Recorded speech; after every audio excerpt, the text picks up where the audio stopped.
Last time on Tiger Country, I visited Pench National Park, the land of the Jungle Book, and brought you face to face with one of the most secretive felines in the world, the Indian leopard. This time, I'm teaming up with Pugdundee Safaris yet again and taking you through one of India's most crucial forests. I'm not exaggerating when I say this land is straight out of a fairy tale.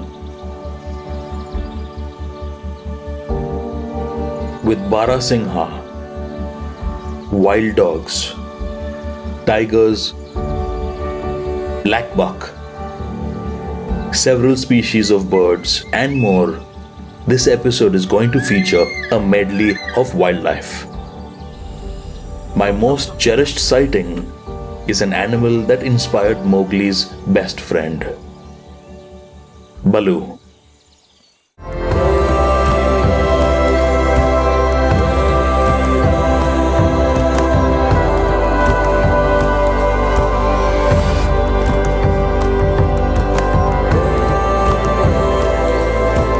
Welcome back to the channel. My name is Kenneth Lawrence and this is episode 2 of Tiger Country, a wildlife photography series happening entirely in Madhya Pradesh. In this episode, we'll explore the enchanting forests of Kanha National Park and come back with more memories that we could have ever imagined. Before we begin the episode, special thanks to one of India's leading responsible safari companies, Pugdundee Safaris, for co-producing this series and hosting me at Kanha Earth Lodge, a luxury safari resort tucked away in a small tribal hamlet. This tranquil bungalow will be my home and office for the entirety of my stay in Kanha. Surrounded by untouched wilderness for miles on end, this is an ideal paradise for nature trails, birding, and a lot more. With charming aesthetics, modern amenities, and breathtaking experiences, Kanha Earth Lodge is the perfect safari getaway.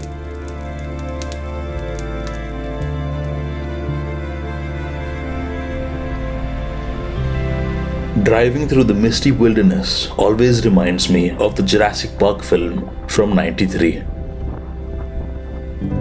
My favorite moment is when Sam Neill says, "Life finds a way," after he realizes that the dinosaurs were breeding. We spent the last 7 days in Pench National Park and we did about 9 safaris. This week we're in Kanha, we're doing 9 safaris again, and we hope to get the same amount of tigers like we did the last time.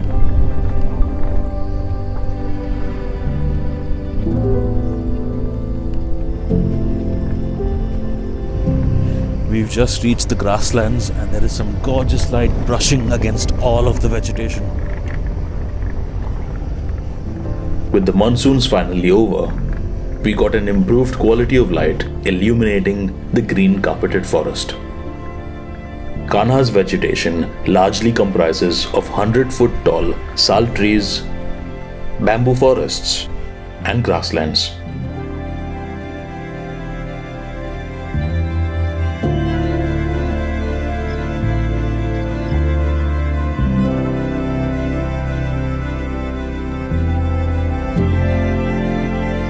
Barasingha flock to the meadows to feast on the fresh grass glazed by the morning dew.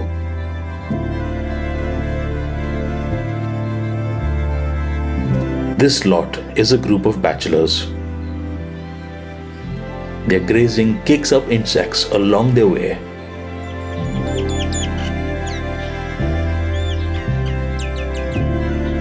Birds take advantage of this opportunity and ride the deer to snack on the displaced critters, whilst expending the least amount of energy.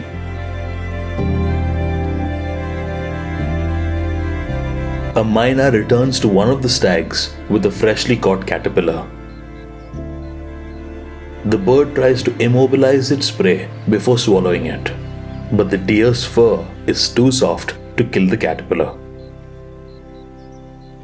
A rigid surface like a tree branch or a rock would be ideal to do so. Disturbed by the commotion, the deer turns around to inspect what's going on. Barasingha once ranged across most of the Indian peninsula. Today, their distribution is negligible. Kanha is home to the southern subspecies, also called the hard-ground swamp deer. In the 1960s, their numbers plummeted to less than 70 individuals due to habitat loss, hunting, and disease.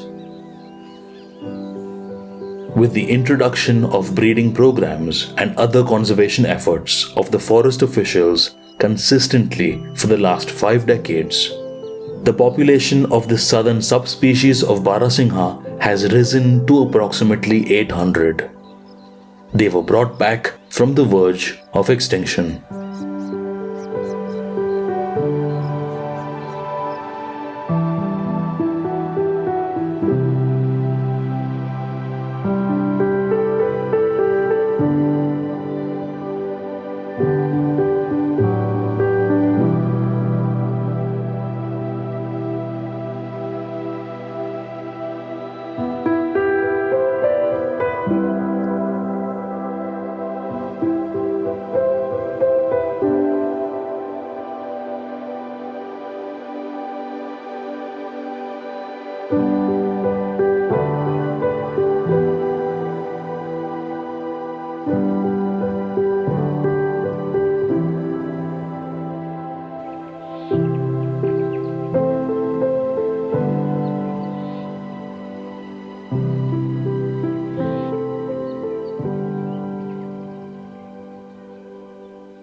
A herd of spotted deer graze nearby.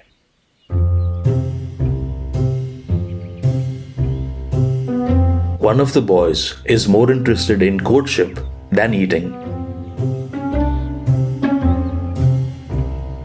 He chases after a doe for several minutes, even running about in circles.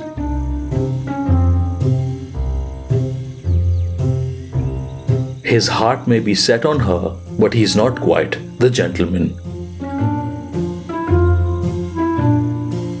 All she would have liked to do now was graze. They eventually ran towards us.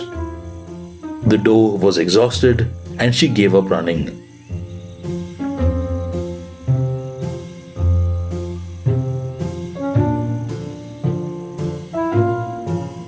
And after all of it, she went one way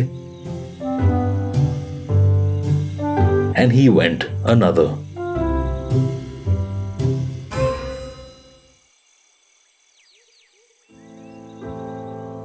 Dholes or Asiatic wild dogs are another spectacle living freely in Kanha.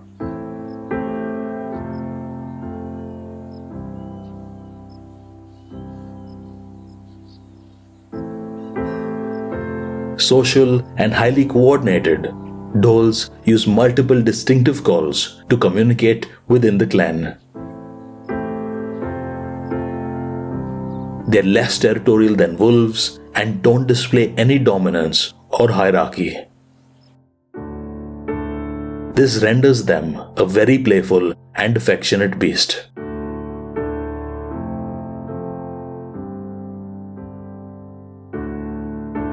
The population of mature individuals remaining globally could be less than 2,500.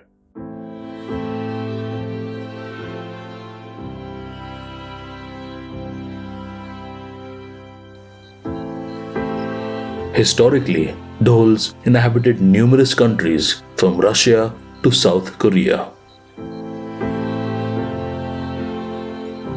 They were also found across the length and breadth of India. But due to systematic killing by humans to protect their livestock, these wild dogs faced a decline of 80%. After a little while of lazing it out, the Dholes got together as if on a mission. They were strategizing their next hunt.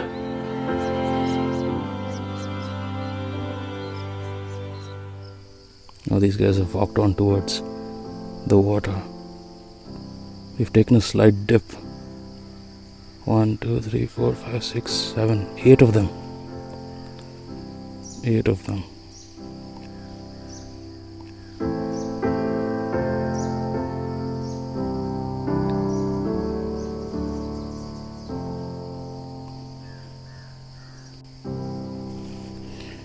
And they have disappeared into the meadows. We let them be and stopped for a meal of our own. Beside us was this young termite mound, and the blind inhabitants have visitors. These are weaver ants. They have an incredibly voracious appetite and are most likely invading the colonies within in their search for food.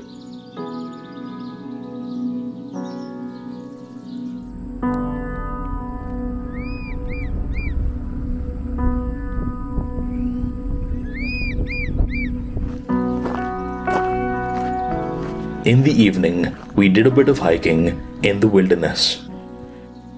We reached a secluded hilltop and enjoyed some stunning views of the forest. A personal shout out to Kanha Earth Lodge for organizing another wonderful experience for us.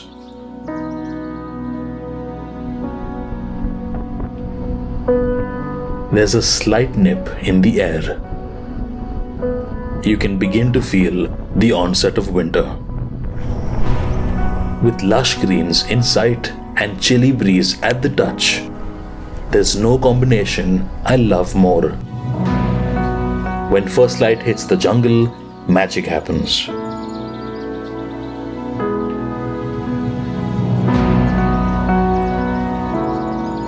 Two spotted deer partake in a mock fight.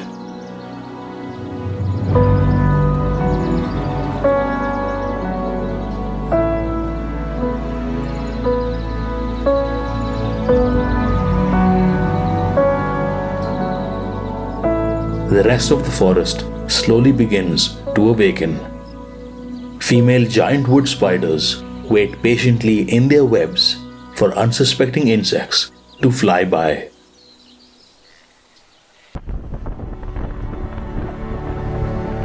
There are other giants here. This termite mound towers over 7 feet.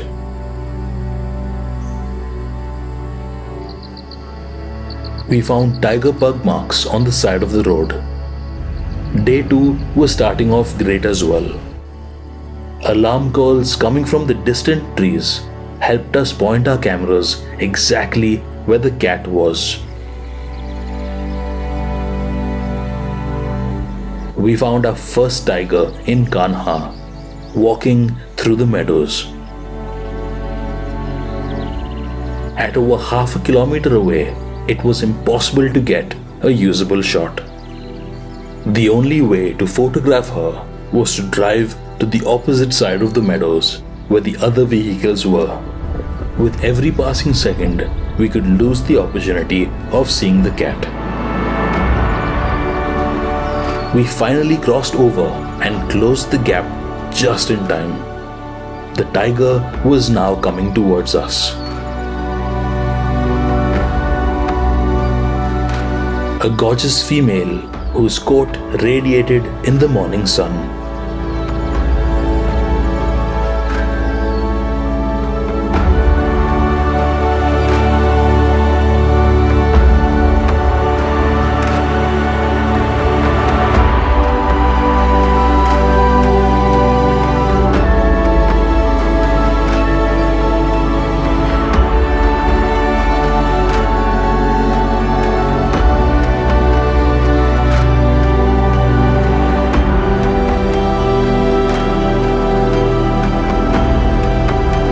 After a brief stroll through the grassland, she was swallowed by the forest.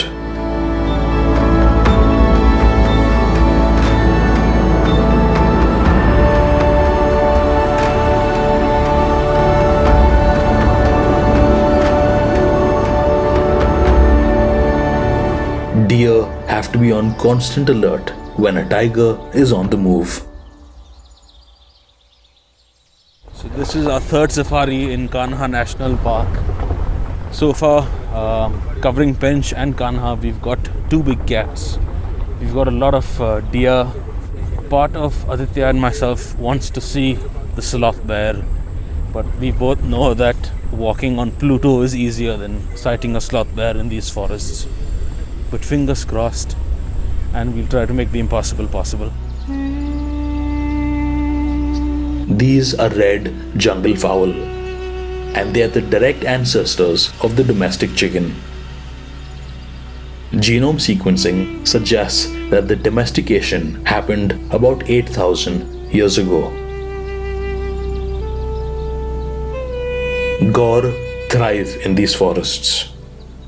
We spent a good amount of time with them because there were no sign of big cats or bears.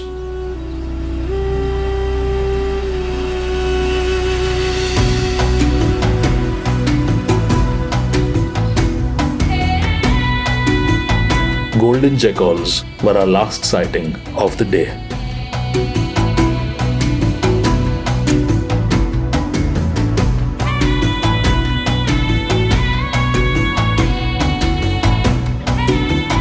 Barasingha were in the meadows again. Though we filmed and photographed them already, this was an opportunity to create a different perspective. With the stags sitting in a row and a prominent foreground in between us, only their antlers were visible.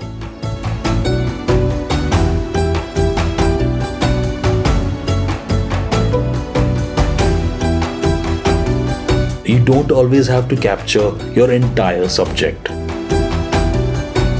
Even subtle glimpses of them can make aesthetic and artistic visuals.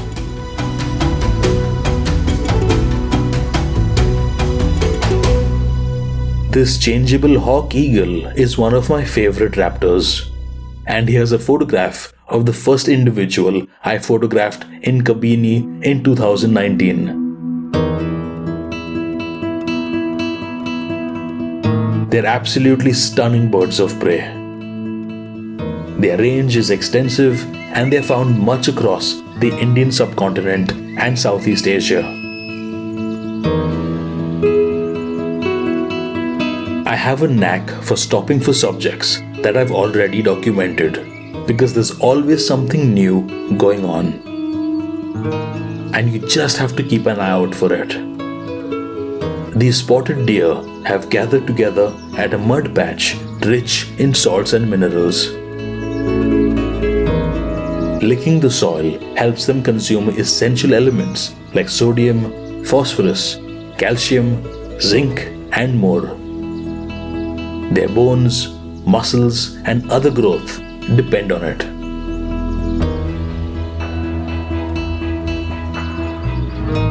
After the morning safari, we headed back to Kanha Earth Lodge. We set our camera batteries to charge and we indulged in the library where you can read up about known species as well as those you never knew existed.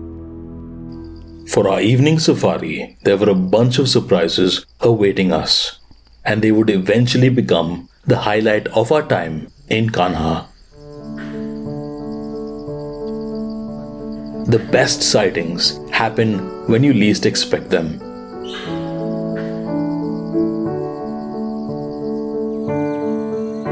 We found a sloth bear going about its business without a care in the world. Although depicted differently in the Jungle Book movies, this is the endemic species that inspired the world-famous character of Baloo.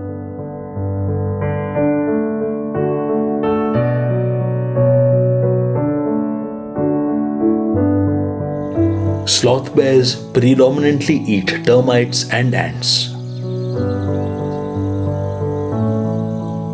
but they also have a sweet tooth, making them irresistible to fruits and honey. Looking at this photograph, you can see how human-like the soles of their hind feet are.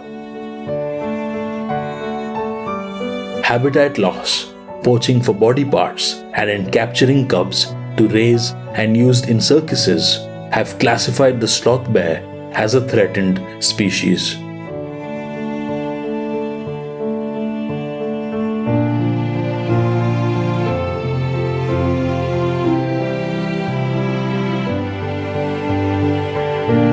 We had less than 3 minutes with this male, and he was an absolute joy to spend time with and capture on camera. Further down the dirt road, we saw our second tiger in Kanha. He's a subadult male named Bahadur. He's soon going to become an independent adult and will one day claim his own territory, even if it means challenging the very siblings he grew up with. This morning's safari was very dry in terms of tigers, and to be honest, the evening was also beginning to feel the same way. But then things changed because the Kanha zone here opened up. As we were driving, we saw one sloth bear on the road. It wasn't shy like they always are, and this guy stayed there for about 2 or 3 minutes, going back and forth, going down the road. Adi got some video, I got some stills. We went further down, there was another sloth bear, but that guy was there for a couple of seconds and then he went into the bush. And to be honest, we had no hope of seeing sloth bears at all, but within a span of 5 minutes, we saw 2 of them. We drove further down. This was the most incredible experience because there were no alarm calls, there were no signs that there was a tiger, but on the road, in the center, was one of the biggest tigers that I have seen. Adi got video again.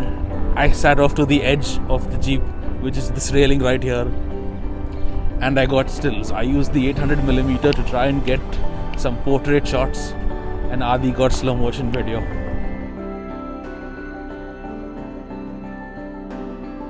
If at all we had sightings, it's all thanks to our naturalist and also the lodge manager, that champion right over there, Harpreet, aka Happy.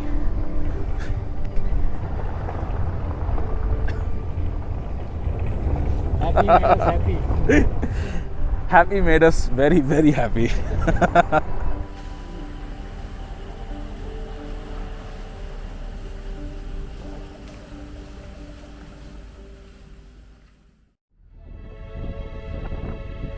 It's our 6th and 7th safari. The day would become equally as extraordinary as the previous one. Our sightings began with an elusive barking deer. They're one of the oldest deer species, with their ancestors emerging as early as 35 million years ago. The barking deer could quite possibly be Kanha's oldest mammal that is still alive today. Whilst we assume deer to be strict herbivores, they've been documented getting their protein from ground-dwelling bird eggs and chicks. We saw our third tiger. This male was strolling through the woods, patrolling it and marking his territory. This ensures that no rival males overlap it. Females in estrus may enter his territory for mating. In the evening, we found an alert spotted deer. You can hear the langur alarm calls in the background. And here is the reason why. This gorgeous tiger's name is Naina. She's the mother of the subadult tiger we saw yesterday.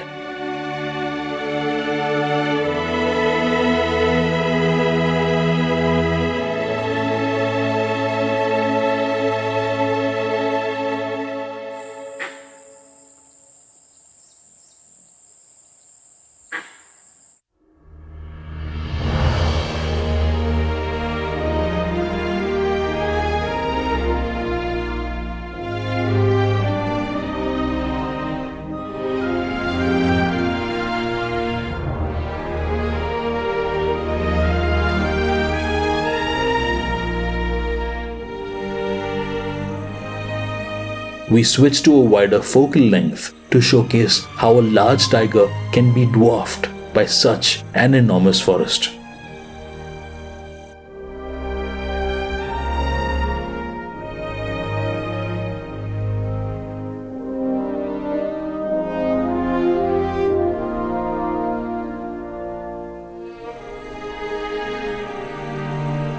Naina scent marked the trees as she walked forward.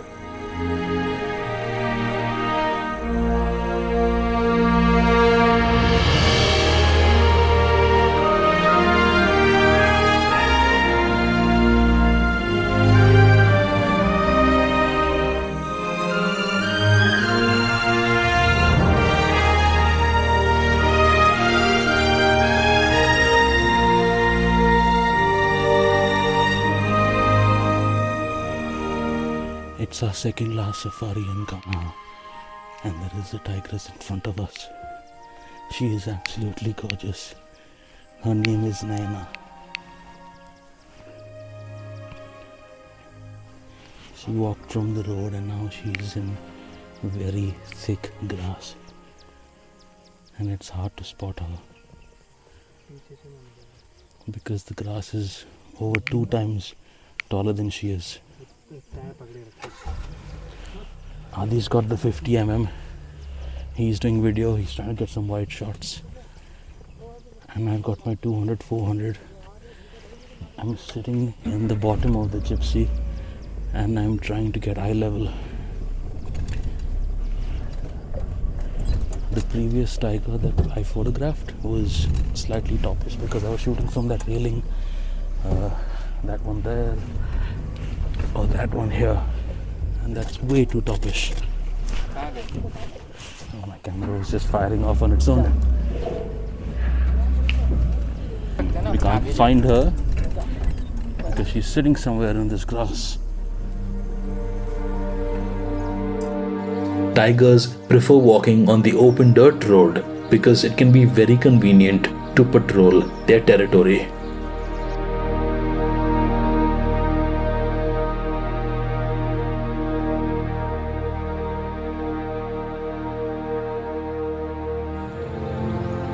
She stopped midway.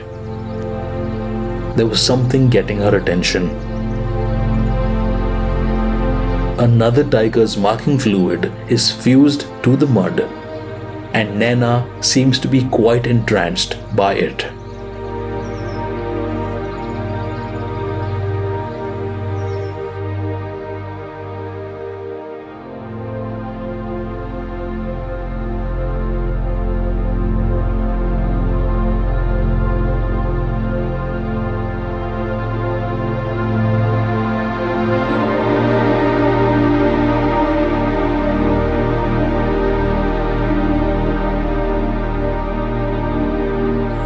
We kept on reversing and she kept coming our way.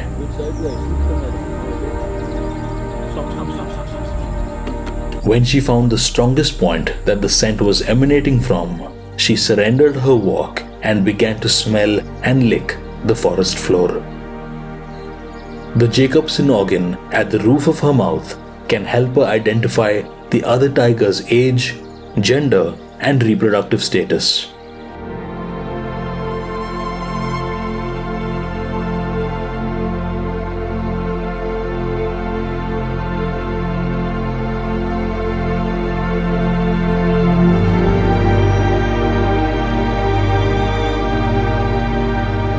With her subadult cubs old enough to leave home and fend for themselves, my humble assumption is that Naina was most likely approaching estrus and may be ready to mate again.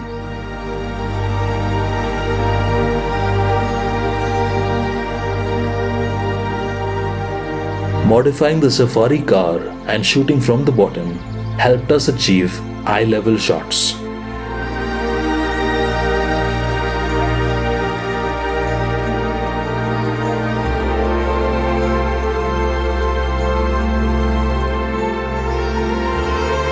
This was prime tiger sighting that one could only dream of.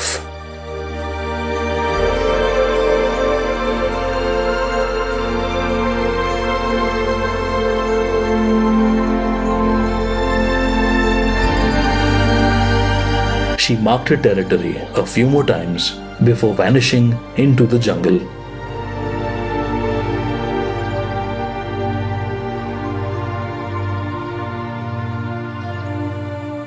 On our way back, we saw a lone black buck. They were locally extinct in Kanha until 2017, when 27 individuals were reintroduced.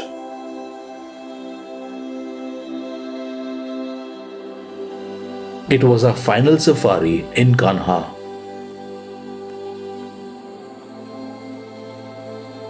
Movement in the plains caught my attention. Golden chakals were walking through. The shimmering morning dew and backlighting made for a unique visual setting.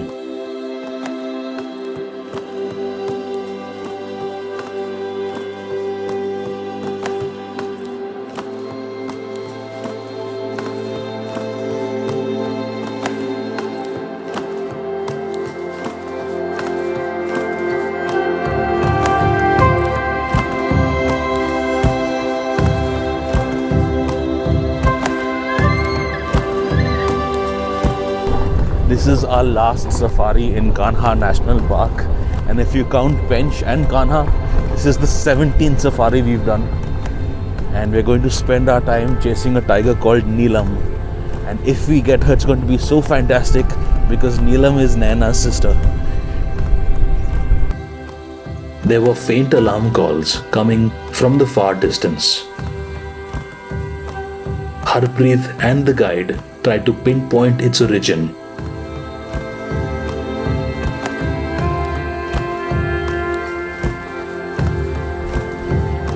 If we find Neelam, she'll be our 5th tiger in Kanha.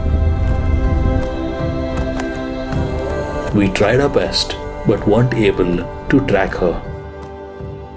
Many of our planet species have borne the direct and indirect brunt of human activities.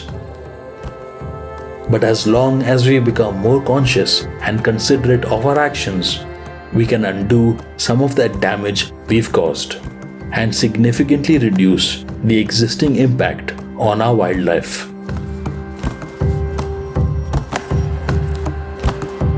When we work together, we have the power to not only save a life, but to save an entire species from extinction.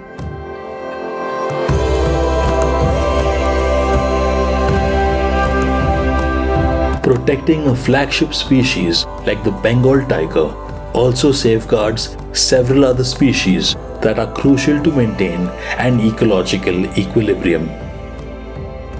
In this instance, tigers act as the umbrella species, providing direct refuge to coexisting species like the sloth bear, Barasingha, Asiatic wild dogs, and so on for a long time to come. Wildlife lodges are becoming increasingly conscious and are attempting to promote wildlife conservation through every aspect of their operation. It's always a pleasure to work with such like-minded, responsible names which are silently contributing in their own capacity to preserve wilderness havens. If you enjoyed this video, then give it a thumbs up and subscribe for more. I'll see you in episode 3.